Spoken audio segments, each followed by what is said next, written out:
ये देखिए दोस्तों, ये रिसीवर है स्टार ट्रैक का MP2।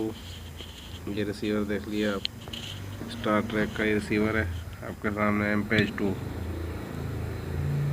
इसका दोस्तों ये है कि ये सिग्नल अगर आपको सेटेलाइट को ही सेट करनी है, यानी कि सिग्नल लेने के लिए बहुत ही ईजी है। इस पर आसानी से सिग्नल मिल जाता है आपको। अगर सेटेलाइट आप जो है वो कोई लगाना चाहते हैं तो आप ये रिसीवर यूज़ करें, क्योंकि HD जो रिसीवर होता है वो जो है ना सिग्नल नहीं लेता सही, उस पर सिग्नल देर से आता है, तो वो आप डिश को घुमा रहे होते हैं तो वो मिस हो जाता है सिग्नल। तो ये रिसीवर MPEG-2 है, ये आपको सस्ते तरीन मिल जाते हैं मार्केट में, और होंगे भी दोस्तों के पास।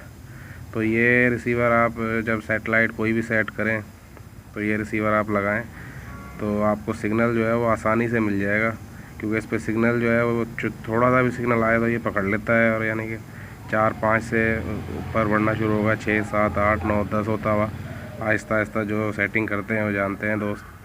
तो ये आपके लिए इजी है, क्योंकि आपने दरख्वास्त की थी कई दोस्तों ने कि सिग्नल यानी कि सेटेलाइट सर्च करने के लिए सिग्नल नहीं आता। तो HD रिसीवर आप लगा कर सिग्नल लेंगे, सेटेलाइट सेट करेंगे तो सिग्नल आएगा नहीं सही। तो आप ये सादा रिसीवर लगाइए MPEG-2, तो इस पर आपको आसानी से सिग्नल मिलेगा और आप आसानी से अपना जो है वो डिश सेट कर सकते हैं, सेटेलाइट कोई भी लगा सकते हैं इसकी मदद से आप। तो ये उन दोस्तों के लिए कि जिन्होंने दरख्वास्त की थी कि सिग्नल लेने प्रॉब्लम आती है, हमें रिसीवर सही सिग्नल नहीं उठा पाता, सेटेलाइट सेट नहीं कर सकते, उनके लिए ये वीडियो है। तो देखिए गौर से, और जो है वो सेटेलाइट सेट करने के लिए ये रिसीवर इस्तेमाल कीजिए।